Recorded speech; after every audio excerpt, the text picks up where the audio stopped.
Здравствуйте! Вы смотрите актуальное интервью в студии Валерия Наумова. Приближается единый день голосования, который пройдет 19 сентября. Впервые выборы депутатов в Госдуму состоятся в 3 дня – 17, 18, 19 сентября. Но есть те, кто в эти дни окажется вдали от ближайшего избирательного участка. Прежде всего, это оленеводы, рыбаки, сотрудники метеостанции, гидрологи и вахтовики. Но именно они голосуют первыми. Досрочное голосование организовано с 29 августа по 16 сентября. Как прошла первая неделя голосования, расскажет гостья студии Ирина Конакова, заместитель председателя ЦИК Республики Саха-Якутия. Ирина Николаевна, здравствуйте. Здравствуйте, Валерия. Расскажите, пожалуйста, сколько избирателей в этот период находится в труднодоступных местах? Мне хочется для начала сказать о том, что в настоящее время завершена работа по изготовлению всего комплекса избирательной документации, которая предполагается для использования в этот период для проведения единого дня голосования. Вся эта документация уже доставлена у нас до соответствующих районов. Наши территориальные избирательные комиссии провели большую организационную работу по доставке этой документации уже, собственно, для участковых комиссий. И вот вы правильно заметили, что с 29 августа у нас началась процедура досрочного голосования избирателей, которые находятся в отдаленных и труднодоступных местностях. Всего, по нашим подсчетам, мы планируем охватить подобными категориями избирателей охват голосованием около 12 тысяч человек. По состоянию на 3 сентября я могу сказать, что у нас уже охвачено 10 так называемых маршрутов или точек для голосования, и проголосовало уже в настоящее время около 250 избирателей. Пока охвачено у нас до голосования только 2 района, это Анабарский и Аймиконский. Но в силу определенных погодных условий, в силу определенных объективных обстоятельств, не состоялось голосование по 4 районам пока в настоящий момент.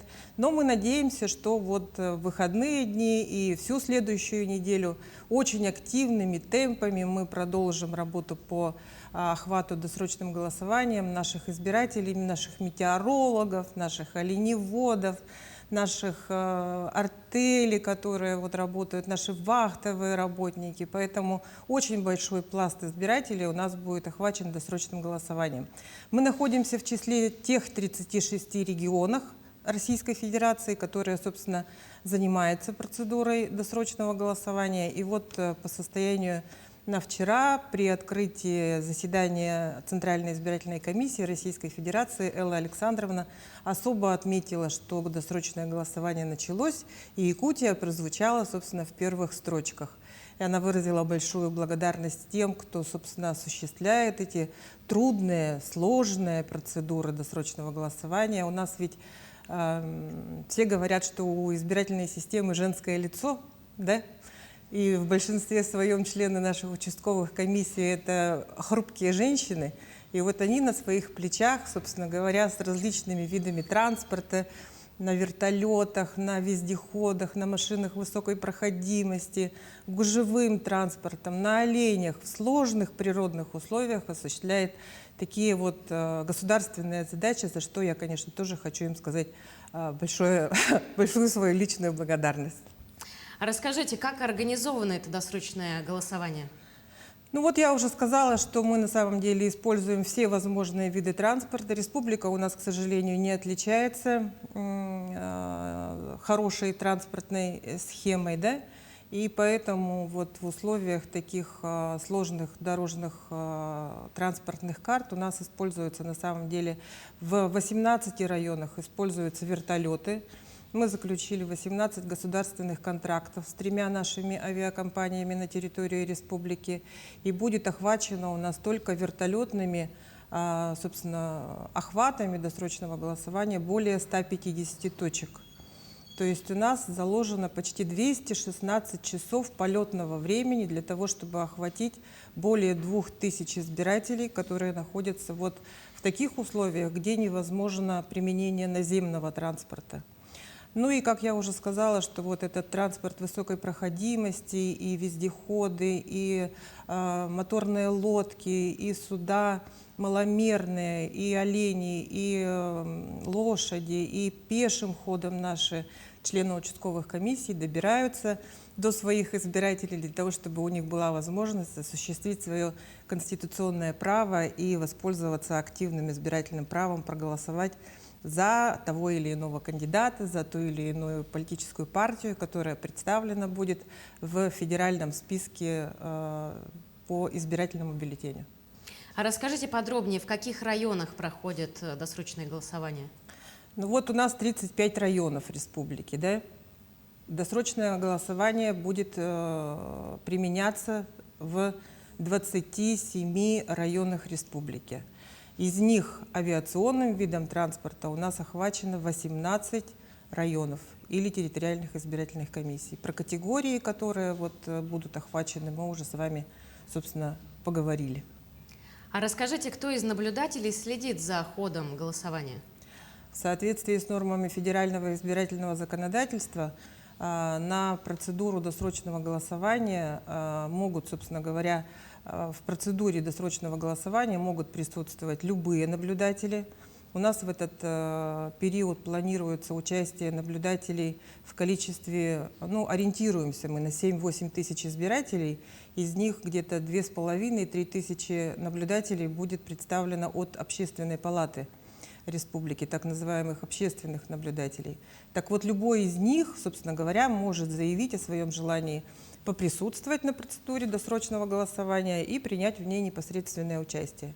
Кроме того, у нас на досрочке, учитывая сложные транспортные условия, обязательно участвуют сотрудники правоохранительных органов, представители СМИ. Мы только будем рады, если эти процедуры будут активно как-то освещаться, чтобы было им уделено соответствующее внимание и так далее.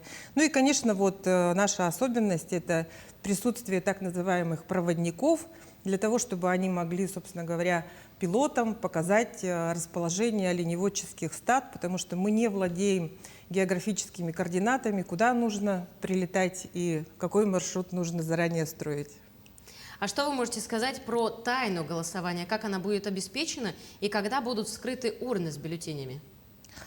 Этот вопрос очень детально регламентирован всеми нормативными актами, законодательно урегулирован. Мы с вами будем голосовать в течение 3-дневного периода, да? Но, собственно говоря, это уже не является такой новостью. Мы это применяли на общероссийском голосовании в прошлом году, 1 июля. Поэтому процедура многодневного голосования, она очень детально утверждена в соответствии с положением, которое утверждено ЦИК. Собственно говоря, мы первые 2 дня голосуем в стационарные ящики в участковых избирательных комиссиях, которые по истечению дня голосования будут перекладываться в специальные сейф-пакеты.